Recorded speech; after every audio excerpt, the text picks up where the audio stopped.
கம்மியா சாப்பிடுறீங்க ஆனா வெயிட் லாஸ் ஆக மாட்டுதா? கம்மியா சாப்பிட்டா வெயிட் லாஸ் இல்லைன்னா ஃபேட் லாஸ் ஆகும்னு நினைச்சிட்டு இருக்கீங்களா? உங்க உடம்புல கொழுப்பு ஃபேட் குறைஞ்சாதான் ஹெல்த்தி வெயிட் லாஸ் அல்லது ஃபேட் லாஸ் ஆகும். அதுக்கு நீங்க சாப்பிடுற உணவு உங்க உடலுக்கு ஏத்த அளவு கலோரிஸ் எவ்வளவு சாப்பிடணும்னு தெரிஞ்சுக்கணும். கூகுள்ல TDEE சர்ச் பண்ணி உங்க age, gender, height, weight, activity level select பண்ணி உங்க உடலுக்கு ஏத்த அளவு கலோரிஸ், கார்போஹைட்ரேட், புரோட்டீன், ஃபேட் எவ்வளவு சாப்பிடணும்னு தெரிஞ்சுக்கிட்டு சாப்பிடணும்.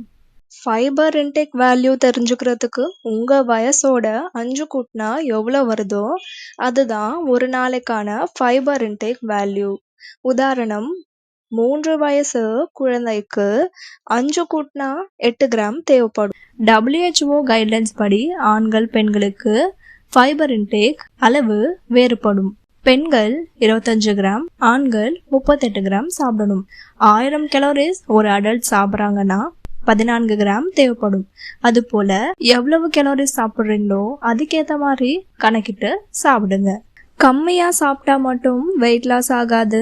கரெக்டான கலோரி டெபிசிட்ல carbs, protein, fat, fiber intake எடுத்தாதான் ஃபேட் லாஸ் நடக்கும். வெயிட் லாஸ் அல்லது ஃபேட் லாஸ் ரெண்டுத்துலயும் காமனான விஷயம் ஃபேட் குறைக்கிறது.